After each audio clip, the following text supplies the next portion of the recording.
Face à la Bible. Donc, Bolandango, na Congo State. Face à la Bible et Congo State, tous en ont besoin. Suivez cette émission Face à la Bible. Je tiendrai à tout le monde de suivre cette émission Face à la Bible. Émission Face à la Bible, c'est une émission beaucoup bien. Pote et comment mettre mon toit kobiko bena kuangate, mais na malobanyo c'est madame nokonanzam. Aimez donc la parole de Dieu, aimez à lire la Bible et aimez aussi de suivre cette émission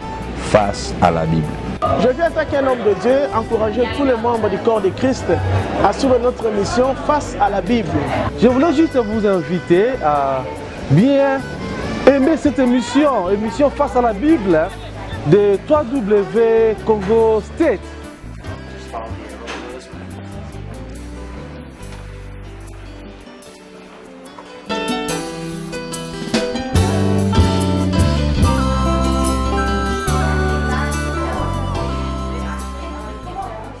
Mbote bandeko balandi émission na biso Face à la Bible.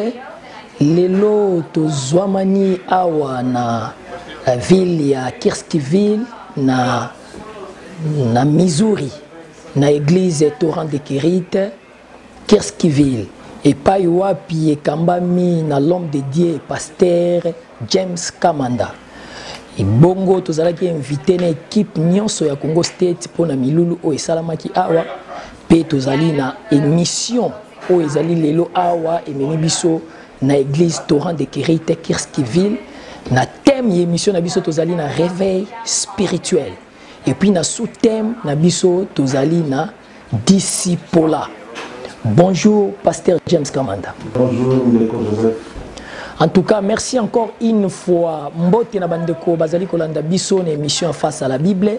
Tozali na thème ou ezali plus important to kolobela na émission oyo ya Face à la Bible, discipola. Pasteur James Kamanda pona kokende droit na émission na biso tomoni thème ya ne ezali discipola. Message nini ozali kopesa na bandeko pe na ba fidèle au bazali ko s'engager dans l'évangile à Jésus-Christ na thème au ebengami discipola. Merci Ndeko Joseph. Yambo ya makambo nyonso ali kopesa matondo pe merci na nkolo oya pesi biso lelo libako yo tokutani pe na équipe ya Congo State on a souci de bozana yango parce que lelo yo kolandisa na makomela nzambe lobi na biso que sango malamu na nkolo eseneli ete mokili mobimba kasi ezali bato ndete bakobima kokende mokili mobimba yango nkolo ayebaki na kosalela mpe na nzela na media pour que bato nyonso bisika bazwami bayoka sango na nzambe po ete mokolo nyonso akoya kozala raison te mpona motu mpe nayokaki te yango napesi merci na équipe momba ya Congo State mpe koencourage bango na mosu bali kosala mpona kopromouvoir culture na biso pour promouvoir pe wezali mosala okola bengeli biso kasi pona koyanola na lombango na motuna na yo tolingi kolobaka ke soki toyebaki kopona tel oyo sur le discipola tolingi komekana no kolimbola moke discipola ezali nini ezali kaka processus tokobenga lokola école ezali koforme badisciple yango processus oyo moto alandaka po ekoma disciple yango nde tobenga yango discipola. Et ce qui te pona qui a mingi ezali po kotanga na makomi na nzambe soki totali na Matthieu chapitre 19 et Matthieu 28 plutôt verset 19 à 20 tokomona ezali dernière recommandation au Yesu asalaki na bayekoli aller partout dans le monde faire de toutes les nations mes disciples et yango tomona ezali motu ya makasi kozonga na o ezali recommandation oyo nkolo esatikaki. En tout cas, merci bongo pasteur James Kamanda l'homme de Dieu. Na moni vuma o limboli pe o fongoli parenthèse moko ya malamu pona bandeko nyonso bazali kolanda biso na émission na biso ya Face à la Bible. Donc pasteur ndenge to comprendre to moni que ezali fait toutes les nations tes disciples o ebengami bongo na livre ya Matthieu pour émission na biso ezali Face à la Bible. Donc il faut ko talisa bandeko bisika nini makomi ekomami po bandeko ba tirer message o ezali important pour la vie chrétien ya bandeko nyonso bazali kolanda biso. Pasteur ebongo motuna mosusu tozali na yango différence nini ezali entre disciple na chrétien bandeko babengami ba chrétien pe bandeko babengami ba disciple na ebité soki il y a la différence. Merci Ndeko Joseph ezali motuna moko ya mutu ya makasi po ete yango nde pe lelo confusion belé na kati église soki totangi pe na mokala na Nzambe na Actes des Apôtres chapitre 11 na 26e verset tokomona na mboka Antioche libelobi c'est pour la première fois que ba disciple disciple bengama ki chrétien on a koloba que lorsque mutu ayambi Yesu lokola mokoto bisnayi andimi évangile ya Yesu Christo a côté l'école ya disciple a comme disciple et na kati ya comme disciple azali na ba principe azakola parce que un disciple c'est un élève qui a accepté de se mettre au pied d'une personne qu'il appelle maître pour alandaye ayekola pe akoma lokola yi et kotala na lolenge wana na Antioche comportement ya ba yekoli yango ememaki bandeko ba benga bango ba chrétien mais lelo différence makasi zali que soki totangi pe na makomi na Nzambe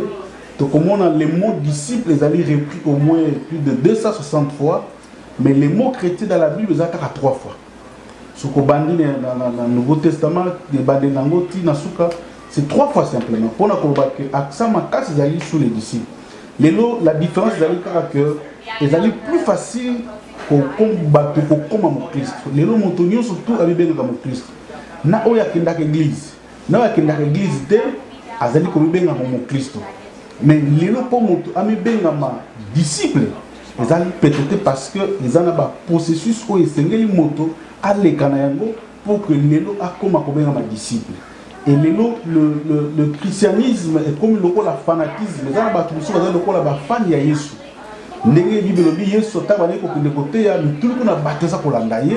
et mingi bato do l'andaye Yesu o baza ko tala ba ko benga bango ba chrétien. C'est-à-dire bato bazo l'andaka Yesu. Mais un disciple azali mutu oyo avandi la différence est na niveau ya ko vanda. Avandi aza ko landa Maté à Jésus Christ peut azako mekola bomo ya Christ pour que l'obi kat naye a reflété image à maître. Mais un chrétien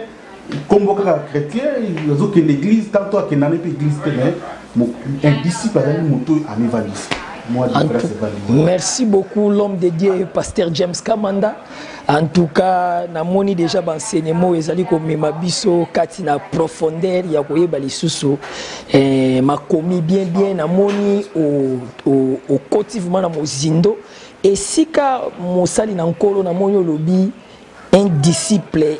avandi donc ami vandi si vraiment yango na lingina tuna motuna moko na bisiko oyo yanoli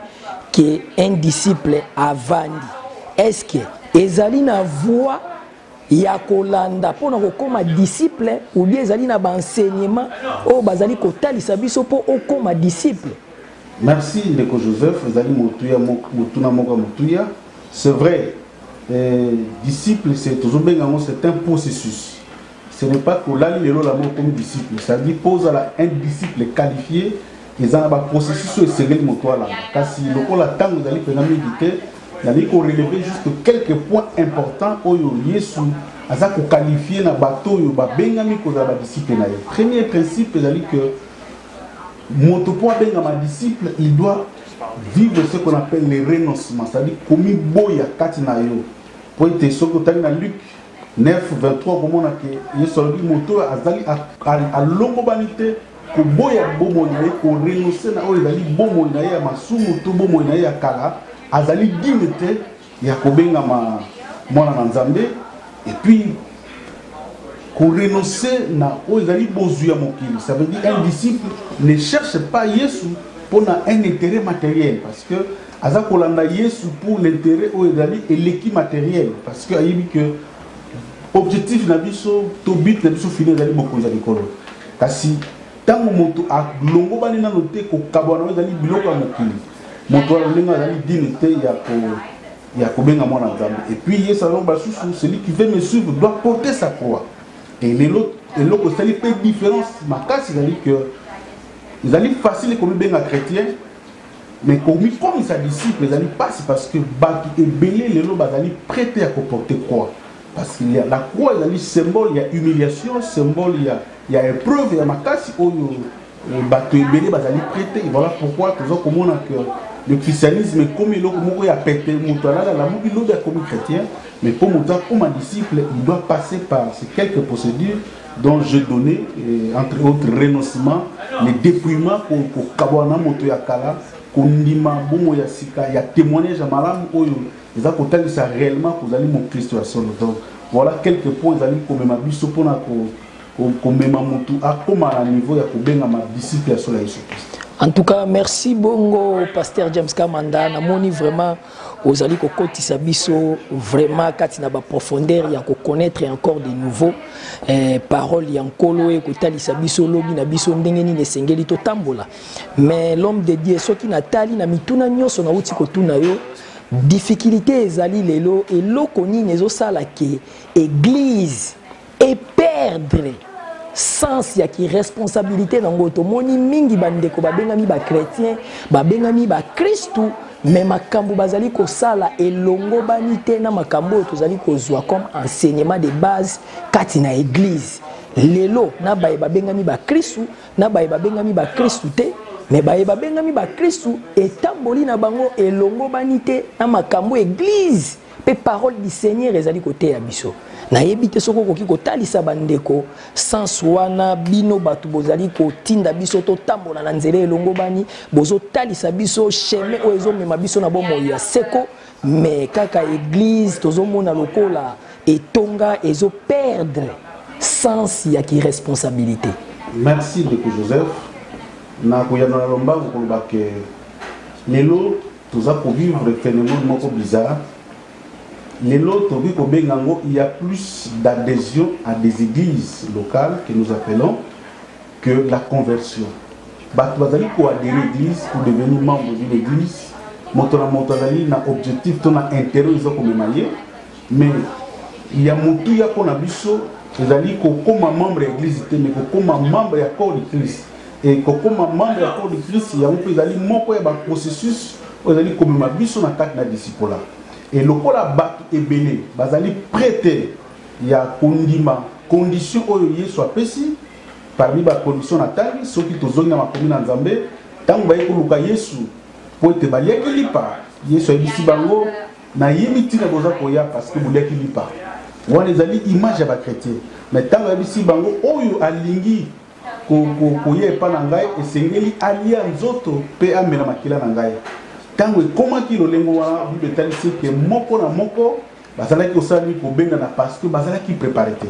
et c'est ce qui se passe aujourd'hui à l'église pour éviter bato ba bendana aujourd'hui le message a été tordu to comme ko pesa ba message za ko sepisa bato na tina total sa bongo solo oyo e ban na kati na commune Nzambe na oyo to benga en tant que disciple Seigneur to landa yango sali ki lelo zo mona église ezali affaibli parce que ezali rempli na bato bazali converti mais bato to comme on lelo ba fan ya Yesu Kristo bazali ba kolanda landa kaka Yesu na to landa Yesu na lenga landi mais bandini penda ko pesa bongo na bango sengelité Yesu akoma mokoto bikisa mo na bango bazali prêté yango sali que église ezali lelo fragiliser makasi. En tout cas merci bongo l'homme de Dieu. Et nazali ko senga pe merci na o azali réalisateur na biso les frères Didier Kisema Iltraka B50 ndenge tozali ko loba po misala ezali makasi pe misala na ezali ko monana yango wana tozali ko continuer mission na biso pe motuna mosusu nazali na yango l'homme de Dieu ezali est-ce que ezali na exemple oyo Bible ezali kotalisa biso ba vrai disciple oyo batambolaki na lolenge Kristu atalisaki bango soki ba disciple koki kosalela biso exemple Bible ezali kotalisa biso ba vrai disciple ou bien moko ya ba disciple atambolaki na lolenge makomi ezali kotalisa biso. Merci de Joseph et kozokisa biso kaka na exemple ya makasi na acte chapitre 11 à partir du verset 26 on a le baki que na Antioche ba monaki lolenge na bango ya kotambola parce que na Bible ba disciple bazaki ebele Hérode avec na ba disciple na ye bandoko bengo ba Hérodien ceux qui zongi Jean-Baptiste ba disciple na ye donc il y avait beaucoup de courants oyo bato bazali kolanda yango et bato bazali kolanda babengaki badisciple. Mais eloko esalaki différence entre ya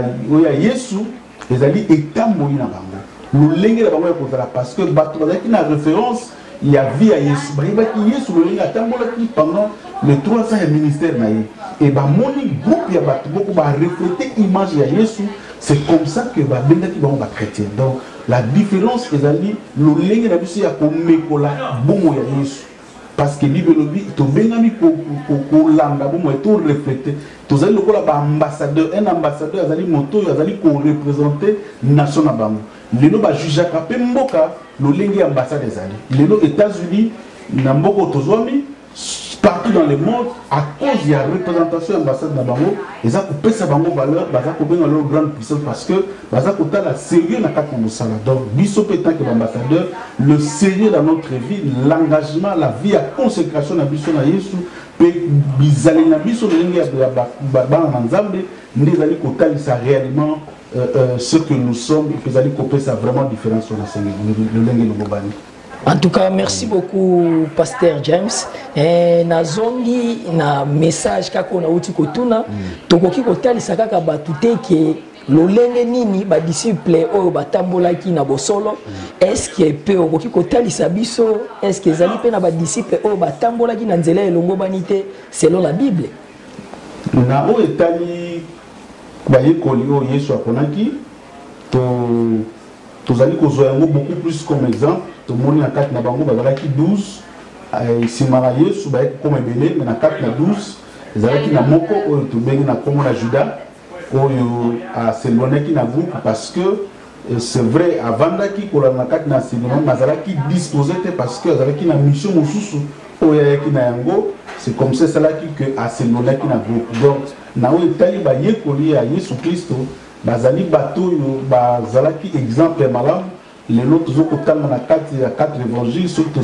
na actes des apôtres, de Sarah dans Thomas, les apôtres ça combien ces disciples ont évolué et dans Zélan Namango, les Samomalam et Communication. Et ceux qui nous parlons de faux disciples, ce sont des disciples qui ont basé à citer parce que les soldats qui faites-les à soi. Un disciple a dit assis. Ceux qui nous doivent vendre na fondement et solo il a Jésus Christ. Ils allaient pas si pour être à la moyen qu'on y a le kota. Moi, quand on a moto en l'air, tantôt azali, yamunde badali baye koli ya solo. En tout cas, merci beaucoup l'homme de Dieu baye koli ya solo. Ezali bateau bazali ya kovanda pe bateau bazali kolanda mankomi selon kolo atali sibiso na nzela ya évangile. En tout cas, avant de continuer émission na biso tokoyebisa bandeko mingi yo bazali kokomela biso na émission na adresse Gmail na biso ezali bongo na face à la Bible gmail.com ou azali na mituna azali pe na question tozali koyamba ba sali na nkolo bokomela biso to bokozwa biyano na bino pe nazali bongo kosenga merci beaucoup na pasteur Carlito Lassa oyo abengami bongo na France l'homme de Dieu nkolo apambola yo na conseil pe na mituna ozali koyanola émission na biso ya face à la Bible pe ba salutation mingi na mama pasteur oyo abengami na kombo ya mama Ndombasi bongo mbote na ye esika azwami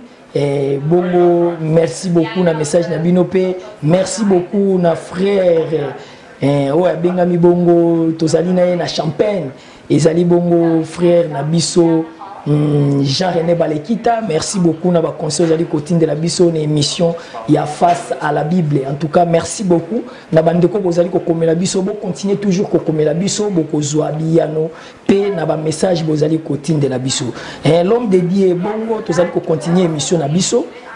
Lelo soki to yé na église Torrent de Kérit. Kirskiville awa na Missouri esika oyo bengami responsable ya etonga ozali kokamba ministère awa na Kirskiville tomoni lelo ezalaki milulu ya ba mama tomoni vraiment ba mama ba s'engager ba donner corps et âme pour na ko célébrer journée oyo kati na église yambo to zonge la l'homme de Dieu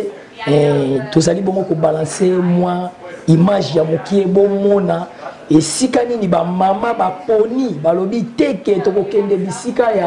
ya mbutu te tokokende bisika ya pai te biso journée oyo tokoya kati na église tokotika yango na maboko ya nkolo po Kristu yende asali ete to zalaboye puis na message wana tozali kolanda na émission na kati ya journée oyo kati na église balobi bongo mama Maria yende akumbaki po lelo totelema boye yango longonya na ba mama bisika nyonso bozali kolanda émission oyo ya face à la Bible honneur oyo vraiment ezali ya bino pour le les ali journée na bino pour na nini teto lata ba maputa pour na ko honorer bino pe ya koloba merci na mosala o bosali ya malamu na tina te to s'abstenir debout pour na lokumu na nkolo.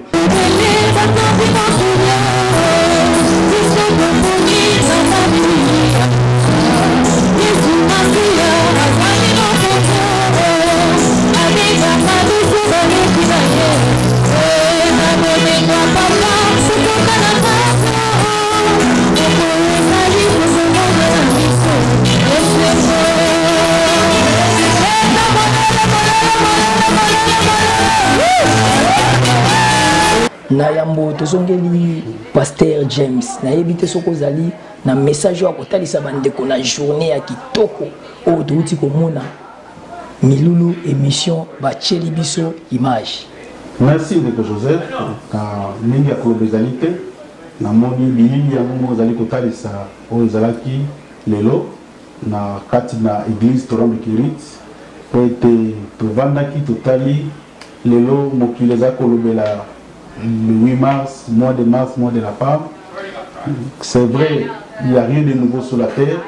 mais tout le monde qui est monté à Yambo, il y a fait qui moi aussi le coup nous allons zambé. Pour être ceux qui sont dans la jeunesse, les bandits n'anyoso, n'andela na moi aussi des coups fait kota qui n'a mokili. Car si moi ça va qui déshonoreux, puis il na baloi ya kala, moi ça va qui na valeur té, mais nzambe pour na kozongi ça le coup nous n'andela na moi aussi, apona qui est pour être n'andela na yé. Mobiki sinabiso oya dali Yesu Kristo kubiki sa mokili abota manzela moi aussi et moi ça va qui honorer à partir na ye voilà pourquoi biso pe église tolobaki toki kozala indifférente ezali pona biso un signe ya reconnaissance pas na Nzambe na oyo nyonso nkolo asali na nzela ya basi pe toza ko reconnaître que basi bazali na valeur ebele bazali pe capable ya kosala makambo ya minene elembo yango emonanaki ba mama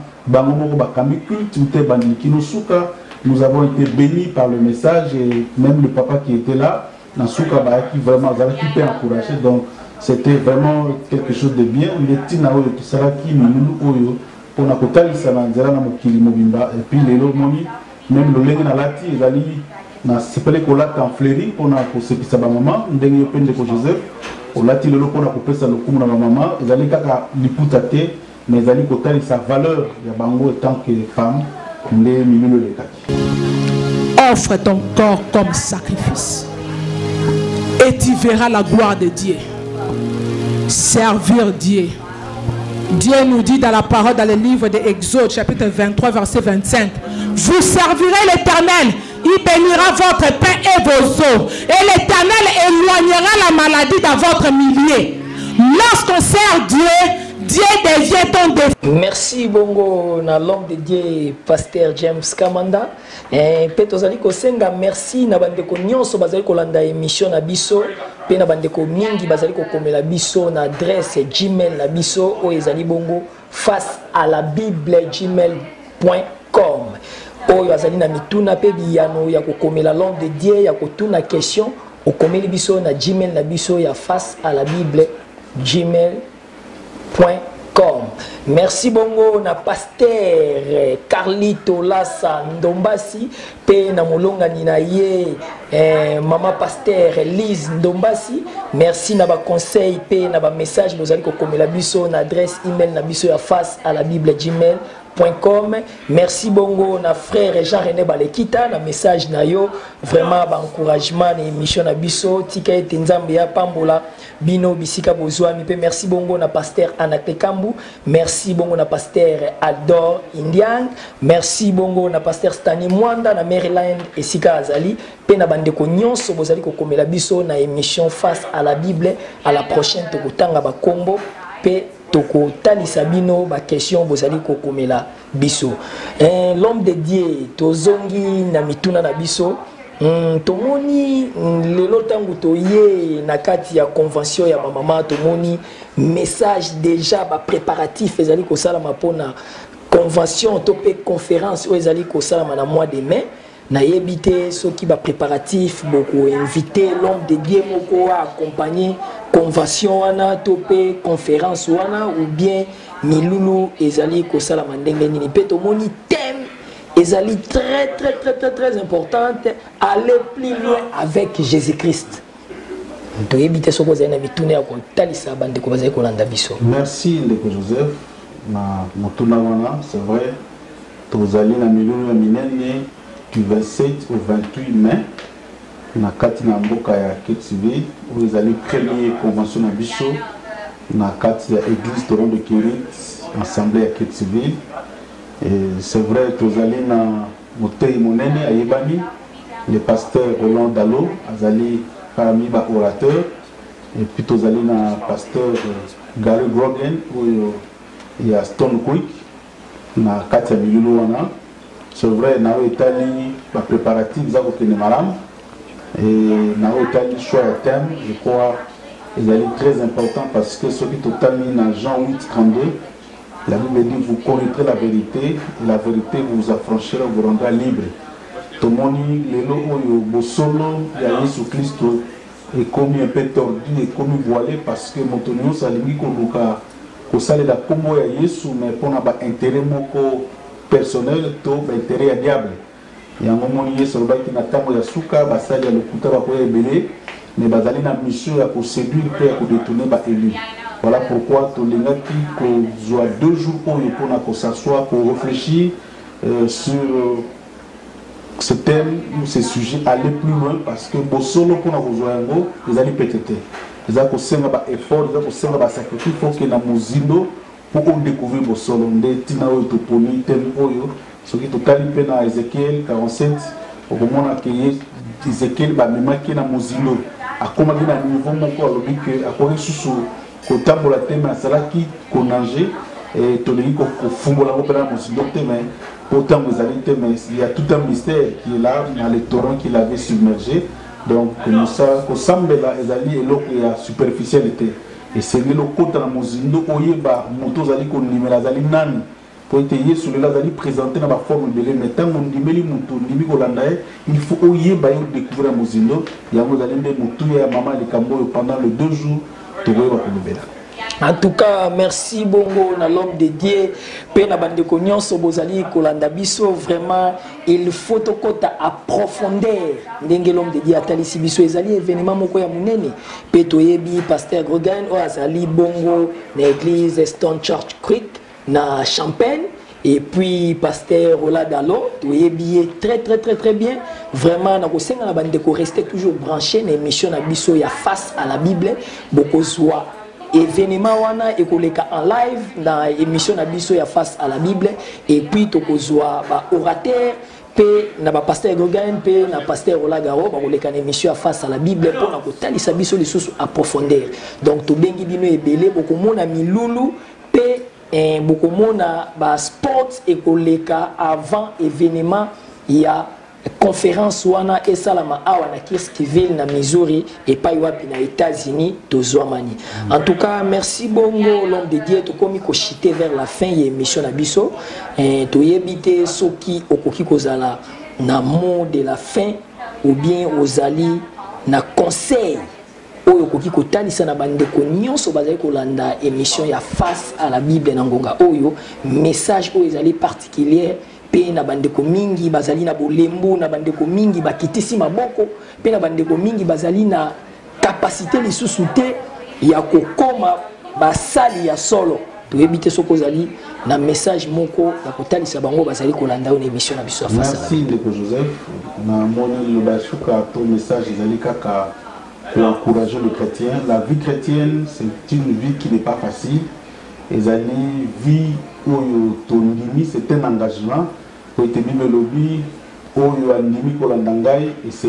à renoncer même à sa propre vie, à renoncer à sa propre famille, aboya oyo nyoseli ya mokili andima ngai lelo ezali facile te parce que mokili ekotika biso jamais libre mpona kolanda yesu na ndenge ya bosolo. Nous encourageons tous les chrétiens nabo balembaki batelema bakoba kolanda yesu po ete litombo tozali kozela ezali ya monene mpe ezali ya bongo ya seko wana nde ezali message d'encouragement. Et puis nalingi kosukisa na kopesa merci mingi na émission oyo nalandaka yango. Je suis aussi pour information moko ya bafani ya émission oyo nazangaka kolanda numéro ata moko te face à la Bible parce que ezali mpe koédifie biso malgré tant que serviteur koyoka mpe susu expérience ya bandeko mosusu eza kobakisa en plus vraiment coup de chapeau na initiative oyo nkolo atya loboko na site mobimba ya Congo site ya Congo State na bandeko nyonso bali kotravaille bakoba kosala mosala nkolo abakisa susu mayele pour que mosala nzambe ekende liboso. Nalingi kopesa mbote na molonga ya ngai mama Tobilonda nabengaka ye complice po ete azali kosunga ngai makasi na mosala oyo po ete tolobaka une famille en bonne santé ezali libuma monene te to kolia fufu ebele to mbongo ebele te mais ezali soki kimia boyokani ezali kati na bino ezali kosunga biso mpe toyeba kosala mosala ya nzambe na ndenge lobobani po ete église ya liboso oyo nkolo ayebi ezali libota na yo soki ozali capable ya kogere propre famille na yo te ezali mpasi po ke lelo osala mpe mosala ya kolesa bapate mosusu yango longonia na mama na mosala azali kosala mpe na lisuni na ye nalingi kopesa mpe mbote na bandeko nyonso bazali elongo na nga na église oyo ezali équipe na biso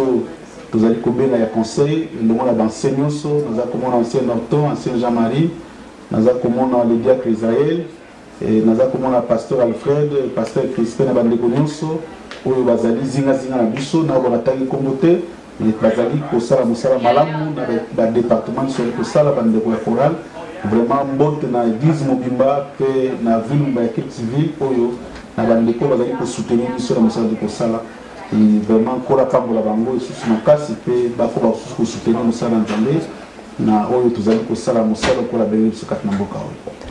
En tout cas, merci bongo na bandeko nyonso bazali kolanda émission na biso ya face à la Bible ou ezali rubrique moko ya face à la Bible.